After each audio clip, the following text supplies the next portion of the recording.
What if you saw a face staring back at you when no one was there? This chilling image will leave you questioning everything. On a lonely road in Chico, California, Officer Roy found an abandoned truck during a routine patrol.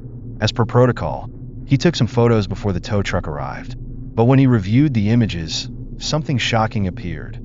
A man's face in the passenger seat, staring right at the camera. Roy insists the truck was empty when he took the photo.